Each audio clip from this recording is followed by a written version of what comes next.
Okay, good day. This is AP Calculus. I am Mr. McCulley. This is the presentation for section 5.2, and we'll jump right into it. Today we're going to talk about the log rule for integration and how to integrate rational functions, and we're also going to touch on integration of trigonometric functions. So before we get there, I first want to talk about this expression right here.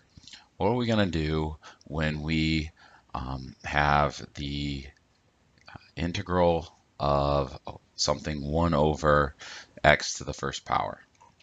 And normally we've dealt with some of these before. If we have a variable expression on the bottom, one way that we could redo it is we could rewrite this as the integral of x to the negative first dx. And if we try and do the simple power rule on it, what will happen here is applying the simple power rule.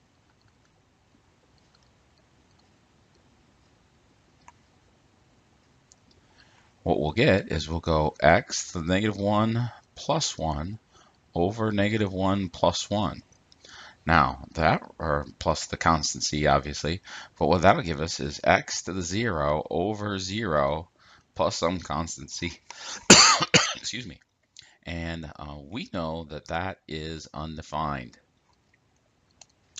But there is one thing that we do know. Back in chapter 4, if I said let y equal ln of x and take the derivative of that with respect to x, that result ended up being dy over dx is equal to 1 over x. And since we know that differentiation and integration are opposites, that these two are related. So since this does not work, we come back to the fact that we have a simple log rule for integration. If you have something 1 over x dx is equal to ln of the absolute value of is going to be equal to the ln of the absolute value of x plus some constant c. We can also do that with a expression, and so this is if we have a composition of 1 over some other function and we can find the derivative of that function. So 1 over u du with respect to x, du over dx times dx, will be equal to the ln of the absolute value of u plus some c. So we've been talking about substitution and what this is. Remember, u prime can be rewritten as du over dx. And so we could also say that this is 1 over u du over dx, which would be just the integral of the dx's cancel 1 over u du. And again, we can say it's equal to the ln of u plus some constant c. And that's about it. We're going to see very similar substitutions and that we've done before. Our process is pretty much going to be the same. We're going to figure out what our u is. We're going to do our derivative, or the derivative of whatever that u is, and then we're going to try and make sure that it fits so that we can do the replacement for whatever dx is in terms of du, and then do the integration. So hopping right into it. Well, first off, I don't have my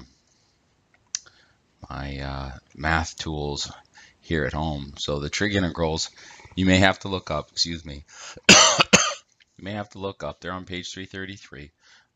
For the most part, they are the inverses of the derivatives, and so I have a couple of examples that I'd like to go over right out from the book, so you can follow along or fill in the blank.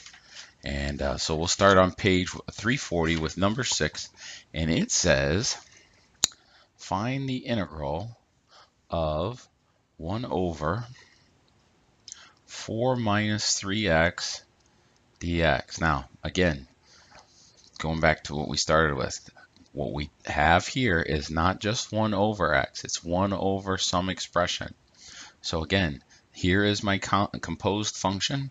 I want to say let u equal 4 minus 3x, and then du is going to equal negative 3 dx. Now I have dx right here, But to do the substitution for u and du, I need to have negative 3 dx.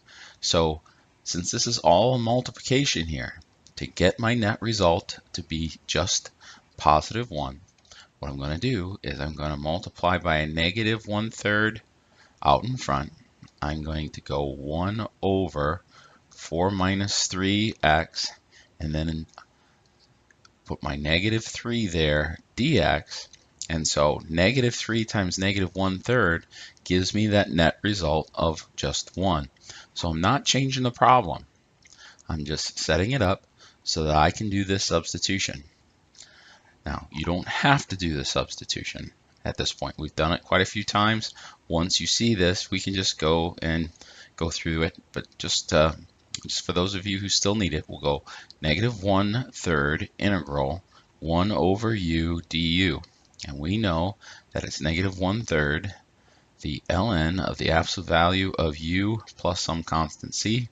And we'll finish it off by replacing u with negative 1/3 ln of 4 minus 3x plus some constant c. And that is going to be our result for that one. All right, moving on to our next example. Number 14. Have a little bit more complex of a function.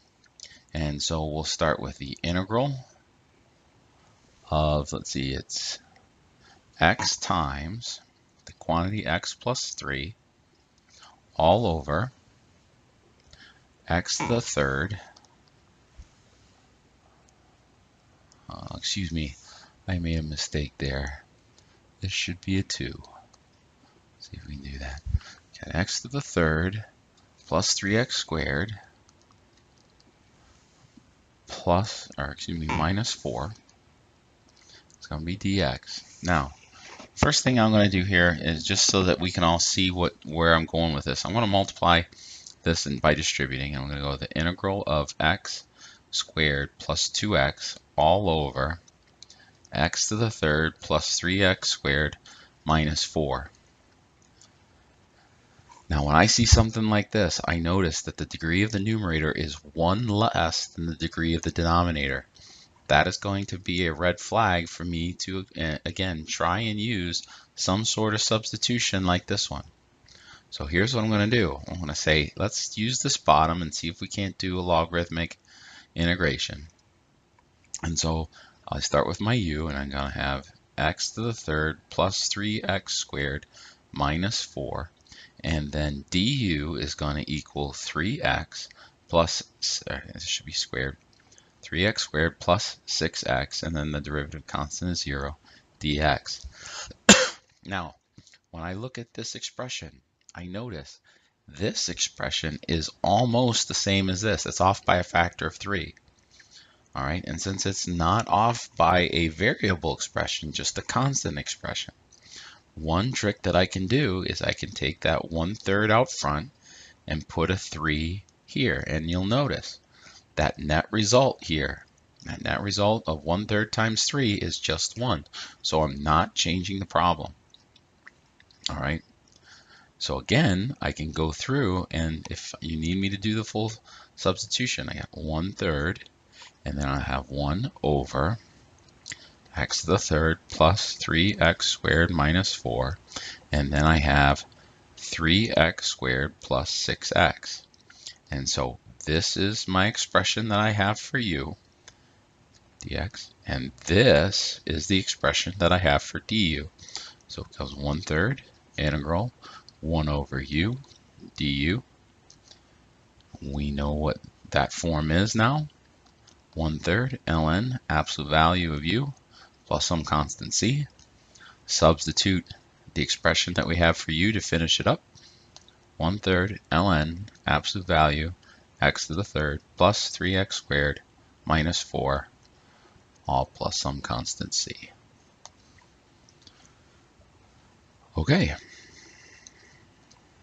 My next one. This one is a little bit different.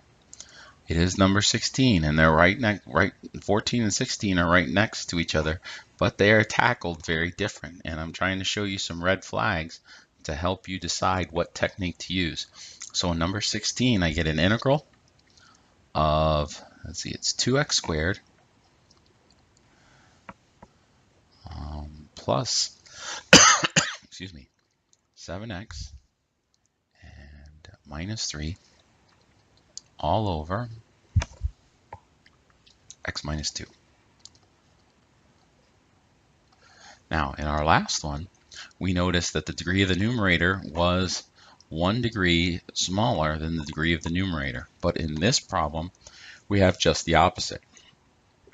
We have the degree of the numerator is greater than the degree of the denominator. And so what we're going to do here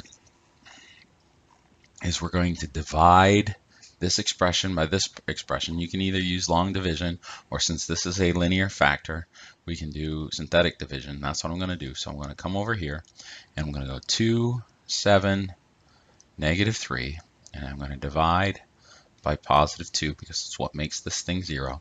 Bring down my 2. 2 times 2 is 4. And that was a positive 7. So 4 and 7 is 11. 11 times 2 is 22. 22 and negative 3 is positive 19. So what I get here when I do that division is, let me just check my math here for a moment. I think I'm right. So now, remember, this was x to the second.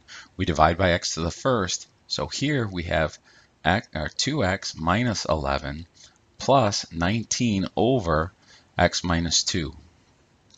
So this expression and this expression are equivalent. So these are the same things. I can say 2x minus 11 plus 19 over x minus 2 dx.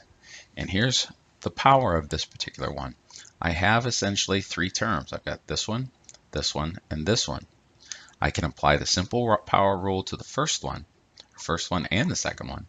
And then I can take this third term and use a logarithmic integration. So, and just real quick, because I'm not going to do the full substitution here, but notice that if I let u equal x minus 2, then du is actually the derivative of x is just going to be 1. It's just going to be dx. So I don't have any substitution that I have to do. I don't have to fiddle with any constants. So just going through and doing this, excuse me, integration, I go, this is going to be 2 to the x, 1 plus 1 over 1 plus 1. The derivative, or the integral of any constant is going to be 11x. And then plus 19, and then the ln of the absolute value of x minus 2, and then all plus some constant c. I should do a little bit of simplification here. So I've got x squared minus 11x plus 19 ln of the absolute value of x minus 2 plus some constant c.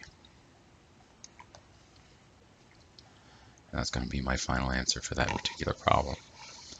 All right, moving on to our last one is page 340, number 46, and it asks us to solve the differential equation. And so I didn't think I could really move on without giving you at least one trig differential. So they say solve d, let me use the right, it's dr over dt. So dr over dt, and they say secant squared t over, oops, I didn't want that, over t tangent of t plus 1. All right, so what we're trying to do here is we're solving this differential equation, so we're really trying to find r. So r is going to equal the integral of this expression. So secant squared t over tangent t plus 1 dt. So we're trying to solve that. And again, I'm trying to say I have this thing on the bottom. Let's see. Now if you look up and you say, what is, if I let u equal tangent t plus 1, what is du? Well, tangent t, the derivative of tangent t is secant squared t, and the derivative constant is 0, so dt. Now the cool thing about this one is that even though this looked pretty ugly to begin with, the secant squared t, that's part of my conversion factor from dt to tu. So I can rewrite this as 1 over the tangent t plus 1, and then secant squared t dt. I can do my substitution. Integral 1 over u times du equals the ln of the absolute value of u plus some constant c. And in this particular instance, it is just the ln of the absolute value of tangent t plus 1. Make sure we have that correct. Tangent t plus 1 with an absolute value sign plus some constant c. And that is our final solution. All right, that is the end. This is not representative of all of the problems, but it should give you a good idea of how to get started. I will try and do at least one of the word problems in class, and feel free to ask questions by leaving a comment below or bringing it to class. Have a good evening. We're done.